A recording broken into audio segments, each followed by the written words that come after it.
Hiya. This is a Draw My Life video for my English Project 3, but I figured I would post it on YouTube anyway. So enjoy my little rant story. So, when I was a kid, I think my energy came from all the candy that I ate. I had such a sweet tooth. I loved ice cream, candy, gummies, chocolate, everything. And then some things happened, but I still have a really big sweet tooth. Yep, we're starting in my childhood. My favorite meal was breakfast, because I got to eat my favorite cereals like Lucky Charms. Those were probably my favorite. Cocoa Puffs, Fruity Pebbles, basically all the cereals I tried at least once. One day I was eating Fruit Loops and my stomach was hurting really bad, and I was thinking, oh boy, I must still be sick. Because I was sick over the weekend. After like 15 minutes, it went away and I didn't think much of it. I went off to school. The next day I ate some Lucky Charms, and it was a new box. And I had like maybe 3 bowls of cereal, because all the marshmallows are fresh. And my stomach was just dying. I didn't know what was up, and I was writhing in pain for so long that I missed the bus. So later that day, my mom got off work, took me to the doctor, and they said after all the tests, I was fine and that I probably had the flu. I had cereal again the next day, but I was scared to eat it. This is probably where my anxiety started to spike and grow as I got older. After I ate, sure enough, my stomach hurt. This basically became my routine, but after 3 days, I stopped eating cereal. Fast forward some time from that, really late 2015 to sometime around 2017. More severe things were happening with me, but just drinking something or me having some sandwiches was awful. My mom was starting to worry, so she sent me to the doctor again, and once again they said I was totally normal and that maybe I was faking it. My mom was taken aback at what she just heard. She asked for specialist recommendation, and they finally complied with some demanding on my mother's part. They recommended a stomach doctor who also specialized in intestines, Dr. Flynn, and he said they was all the way up in Seattle, and boy was he not cheap to see. We finally booked an appointment, and he checked me out for all the normal telltale signs, like tenderness, pain when he applied pressure, or any kind of discoloration in my stomach. And of course, there was none. He was a little suspicious of what was causing me the pain because it was in such a weird spot. Like, here's a diagram, so this is where all the pain and stomach is normally at. Here's where he thought my pain was. Here is where it actually was. I even got an endoscopy in another one of my intestines to see if there was actually anything wrong with me visibly. After a few weeks of just going back in and getting checkups of him saying I was good, and just a ton of random tests that were so painful for me, and it was just agony. Even then, they didn't yield any results or ease my anxieties. One of the tests I took was called a hydrogen breath test. That's where you breathe into a bag and, you guessed it, measured the amount of hydrogen in your body. My results came back normal, of course, right? Because according to all these stupid doctors, my pain doesn't exist, or I'm just sick. I don't like it when people assume that just because they can't see something, or that someone is faking it. I don't joke about pain, because no one should have to be in any kind of pain for any reason. Just because somebody doesn't believe they're in pain, I believe that all pain is real. That's a very important thing to me, but hey, let's calm down and finish the story. After a couple of weeks of silence, the doctor reached out and told me that I had some trouble processing chemically made sugars. Turns out the breath test didn't come back normal. My body showed big signs of saying, whoa, buddy, what the heck is this? I don't have the code to break this thing down. As my intestines frantically flipped through the kill code book. I love metaphors. Anyway, we went back in and he told me that I had a fructose malabsorption. That my intestines didn't have what it took to break down big and complicated sugars like that. So this is a part of my life where I finally felt like I had an answer. That I finally had a way out of this painful enclosed box that I've been trapped in that was my body. Finally, I thought. Then he gave me a list of do's and don'ts of foods that may make my stomach upset. So in phase 1, you just had to cut out all the foods that were on the list and reintroduce them. Here's a picture of one of them, because apparently they're all different. They're all different for everyone, which is dumb, but makes sense. Some of the data in the source this photo came from is kind of sad. That almost 67% of people that actually have IBS wait nearly a year before seeing a doctor. So maybe people don't believe that something's wrong, because it's so low-key. With all these foods, you must try them in varying dosages to see how much you can handle. Like strawberries, you can try 1 and the next day try 3, and if it hurts, then dosage down. It was complicated. And some of them might not affect you at all, no matter what the dosage, and some might push you to the hospital, like me, personally. I can have all of the wheat that I want, which is a total lifesaver, because wheat is in everything. So like me, you might find that only about a third of them have molasses on the no side. And molasses was a big sweetener that it was in a lot of organic dairy-free things that I could have, so I gave it a shot, and some things hurt and some didn't. The thing is, you never know what if it hurts because it's just a bad day, or if it was the dosage, or just because you can't handle that food, period. But here's the funny part. He gave us these good and bad consumable lists to try and help us know what a trigger is for our intestines. He knew these things caused pain, but that was phase 2, reintroducing and testing. Then a while of me being stubborn, later I got sent some x-rays, and guess what? I didn't swallow a bunch of microscopic spoons.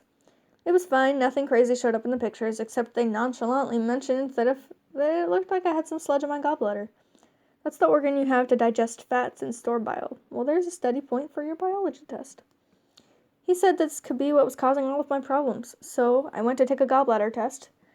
One of the most boring hours of my life. I just laid there wondering when I could go home.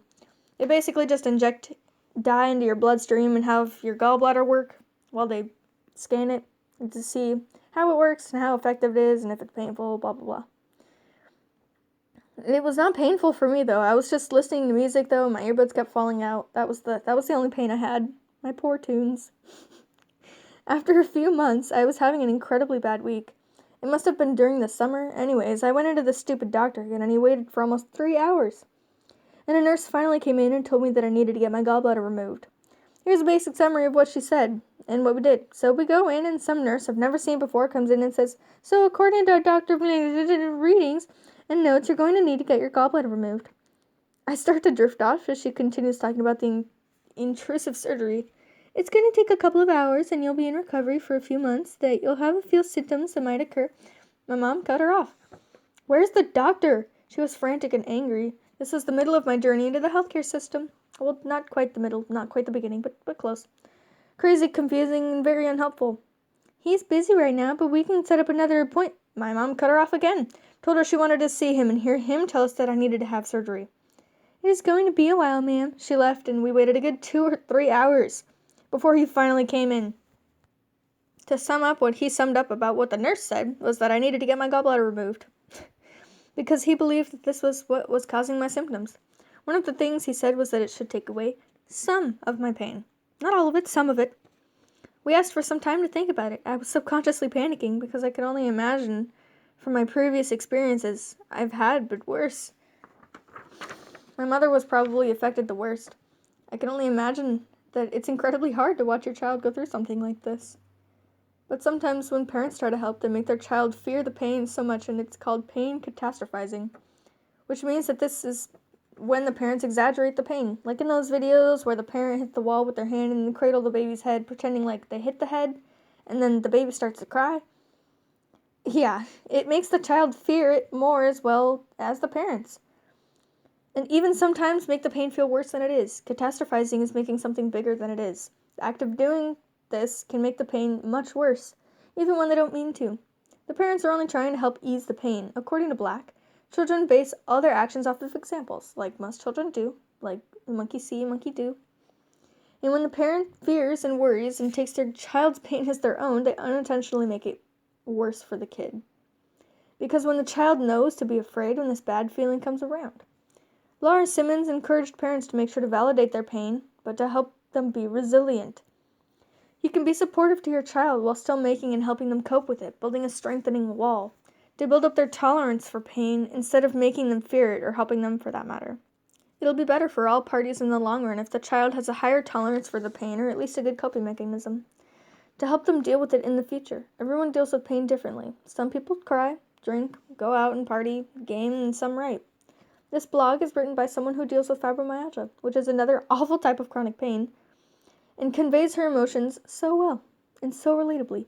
Dealing with chronic pain is a handful, working around it and such, and then there's the pain part. I relate to a lot of the things she says in her blog about how hard things are and how much her life is worth living, despite that. She says, "I'm so tired of this shit. I'm ready to go," and by go, you know what I mean. The pain turns into little to no sleep, which turns into depression, which turns into difficulty being a friendly human, which turns into stress, which turns into more pain. That cycle is so forked up. But amid all that, there are some good times. For me, that goodness can wipe out the sad, painful days and make me feel human again. Even friendly human. Even if it's only for a few hours or days, it's worth it. My life is worth living, and so is yours. This used to happen a lot for me, thinking the pain was so much I just didn't want to feel trapped in my body for a second longer. But then I would think about what I'd be leaving. There are so many things I want to do in life before I'm cut off.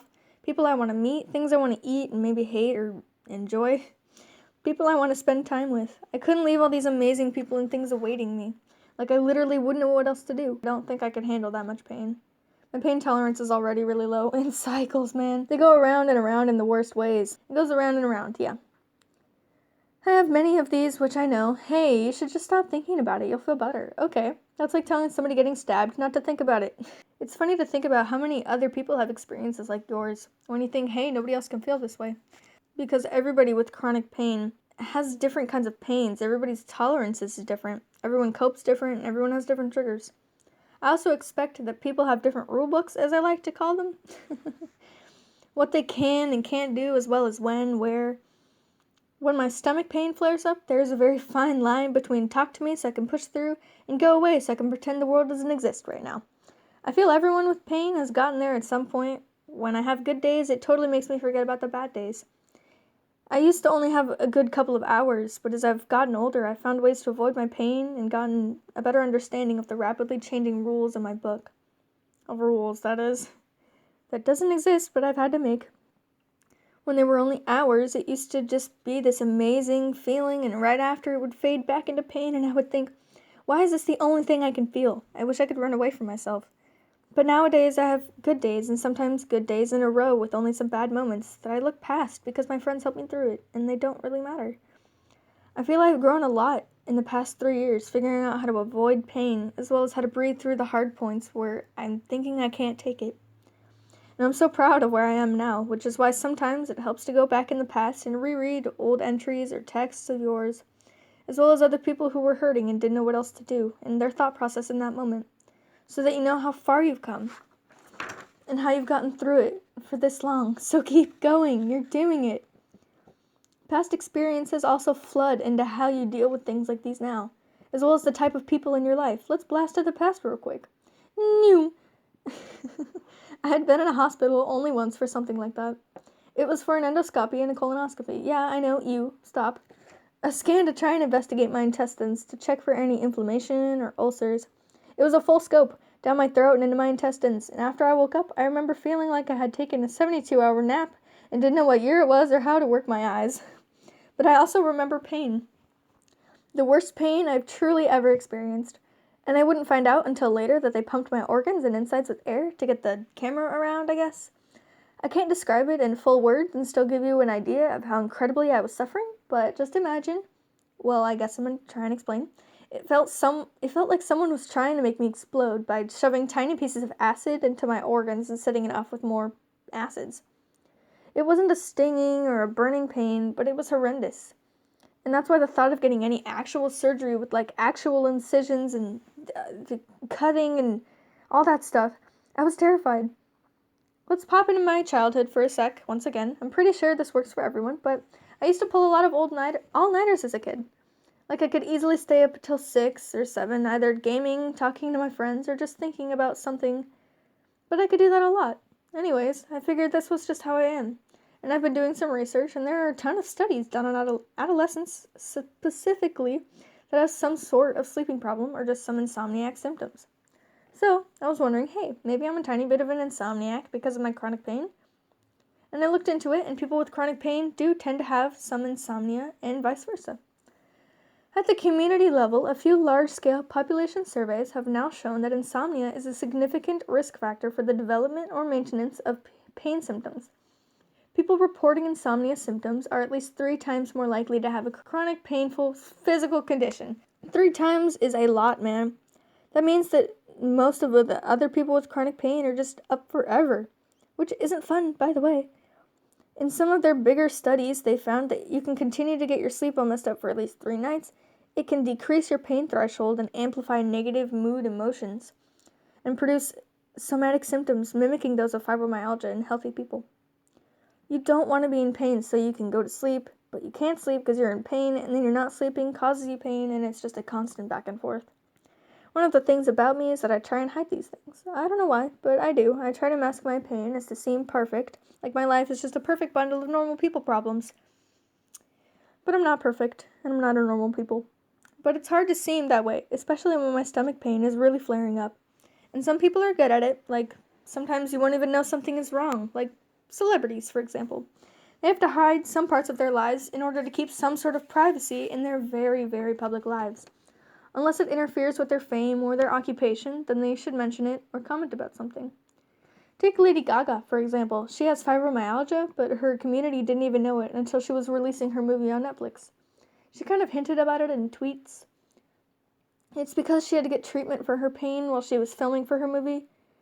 Her personal problem was going to get in the way of her performing, so she had to let her fans know that something was going on. But lots of people can mask their pain because they might have to be strong or finish out a task. She needed to finish performing and filming. That was her task. But she couldn't because her pain was getting worse and she needed to get help. On September 14th of 2017, Gaga tweeted specifically that she was, and I quote, suffering from severe physical pain that has impacted her ability to perform.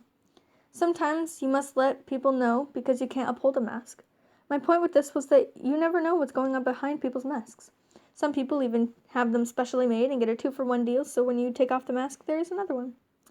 It's a lot to deal with, especially on a daily basis. Even celebs have to take a break and heal themselves because they just can't bear to go on, which is okay. You can't always tell when someone is struggling with something like this, though. You can't really even see it when there are physical signs of pain or distress, because you don't really know specifics. Anyways, back to the now. I was silent the whole car ride home as my family was discussing my fate, and I wasn't listening, though. As soon as I got home, I cried for a while. After that, I kind of just laid in bed, drifting and feeling numb because I couldn't cry anymore. It was scary thinking about all the things that could come out of the surgery that were just as bad, and it might not even take all my problems to make them go away. It was a lot to think about. They set a date because it was a while to wait for a surgery like that, performed by the same doctor, so we set it and waited. After a couple weeks and frantic weekends of research of her own, my mom figured we should get a second opinion. We found a nice guy a little ways past Seattle. It was nice. He reminded me of my uncle, so that was fun. We went up to meet him. I went through another examination, and he asked a lot of questions that I've never heard before. Like what kind of pain I was having, how bad it was, for how long, or if I noticed any patterns. He was surprised after every answer because it made no sense. And even after I told him a summary of my story and what he had been told about my condition, he was still confused. But he was taken aback when I told him my doctor said I should get my gallbladder removed. Why? Was all I could imagine he was thinking, because my pain was nowhere near my gallbladder. It was lower than that. Your gallbladder is like above your belly button. Another biology point. Like here's a diagram. Your gallbladder is all the way up here. Your stomach is here. Here's your belly button, and this is where my pain was. This is where your gallbladder would be hurting if it was your gallbladder. He said it wouldn't even make my problems go away, and at the very most, only some of them. And there were a ton of byproducts that would come from the surgery that were unwanted, that would just make it worse. It was a lose-lose situation, so we canceled my appointment and swerved the doctor. That's another one of my gamer language terms. It means to avoid something or to ghost. Because he was kind of sketchy to start off with, as well as being impossible to schedule for and super expensive. So we decided to go off on our own with this, because it didn't make any sense to any doctor, and no medications have helped relieve anything, nor has any kind of photo, x-ray, or exam, or test shown anything weird, and they just caused me more pain and stress. We're done with doctors telling me I'm fine, that I'm just sensitive, that I'm just sick. That makes less sense than I do. And that's the funny part, right? One of the steps in finding out what I have and figuring out how to fix what I have is finding out what I have, which is the whole dumb, painful process. Now, on to trying to fix it. The surgery was the third option, the second was pills, and the first was elimination and reintroduction. And you can see how I felt about that. The last resort, or something very low on the list of them, was CBD oils. Weed has been proven to make people feel more relaxed and less stressed. 1, because it's a drug, and 2, because of the CBD oils in the cannabis. So, chronic pain patients have tried smoking weed and found positive results. But for some of the younger patients, you don't really want them smoking weed because it has a chance of messing up their brain, just like any other kind of drug. So they worked on things for a while to separate the CBD oils from the THC, which is the part that gives you the high feeling. Some people and tons of doctors have conducted research on this. What helps and what dosage and what form and if it even works. A group of doctors that work for the International Committee of Medical Journal Editors conducted research on this very topic. And one doctor named Charlie Pierre Marini, who I think is the primary speaker in the letter, He happens to be the founder and CEO of Restorative Care in Arizona. So he conducted or participated in research to test out the use of CBD oil in chronic pain patients. His test yielded some positive outcomes. He does also talk about how sketchy the CBD market can be. People just trying to scam the people trying to feel better, or getting some weed with THC in it because the seller didn't label anything correctly. He also says, we're at the forefront of change in the cannabis industry, and with that comes uncertainty in not only treatment modalities, but also safety and long-term side effects. The idea and ideas surrounding medicinal weed is a giant gray area, so finding things that help fix these stupid problems is just a big minefield. And that's why we need more research done, but in order to do that, we need better options. If I went into more detail telling someone what's wrong with me, I'd say I'm fructose malabsorbent, and I have oversensitive organs, but in simple words, I'm allergic to my body working. But I think I love this particular thing that I came up with. It's I'm allergic to life, which is far more accurate, because complex sugars do the worst damage to me. That I've found out anyways, but I can eat ice cream and cookies all the time, because of my sweet tooth, but not after certain meals. And sometimes I'll eat an entire bag of chips, and the next day one chip will make me nauseous. I try to stay vague because that's just how it is for me. Some things hurt and some things don't, and it's always changing and switching up. That's my problem. Always trying to keep up with something that hacks to keep ahead. Another fun part about this weird pain is that I got my subconscious working in tandem with my emotions and my pain. They're a power trio. If I have a test or I'm going somewhere new or for the first time, my subconscious gets anxious and it kills my stomach because my emotions affect my acid balance in my intestines in my stomach. So when I'm unaware of my anxiety fluctuating, my subconscious makes it worse and makes it come through my stomach as in pain. Also, adding on to that, I have an incredibly fast metabolism, so I have to eat like every half hour or so. If I don't, my stomach will literally eat itself. So I snack a lot, and I have a huge sweet tooth, so finding sweet things I can have is like a must for me. But when I get excited, or super happy, but mostly when I'm excited, I burn my food faster because my body is dispersing happy hormones and using the energy from the food to do that. As one does, and it gets my heart beating faster, and as I'm laughing more and whatnot. So if I get too excited and haven't eaten lately, my arms will start to go numb and I'll feel like lightheaded. So I usually grab a cookie or some chips at this point, because if I don't, I will probably pass out, although I haven't gotten to that point yet. Anyway, the point I was trying to make while I jumped from some of my trains of thought, yes, plural, is that everything about me is connected to my pain somehow, and that the little things to you are giant things to me. I don't worry about a test because I know I need to get 100% to be perfect, and that I studied and that I got this, but I don't really think about that. But no, my subconscious disagrees, so I need to be distracted, like a lot. So I'm always thinking. On top of these weird occurrences, I happen to have some mental illnesses, like most of Gen Z does. Gen Z is like the generation born into technology. That helps fuel my pain, like my anxiety, so love that. That was me being sarcastic, by the way, don't be too worried. It's also kind of like one of my catchphrases that I say all the time. Sometimes it's sarcastic and sometimes it's truthful. I have terrible anxiety, and I've already had a hard time dealing with pain. According to an article from ADAA, if you have an anxiety disorder, you might be more at risk for a lower pain tolerance.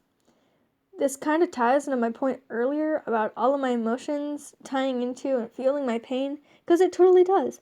Having different mental illnesses affects the way people view pain and the things surrounding it and how you think about it.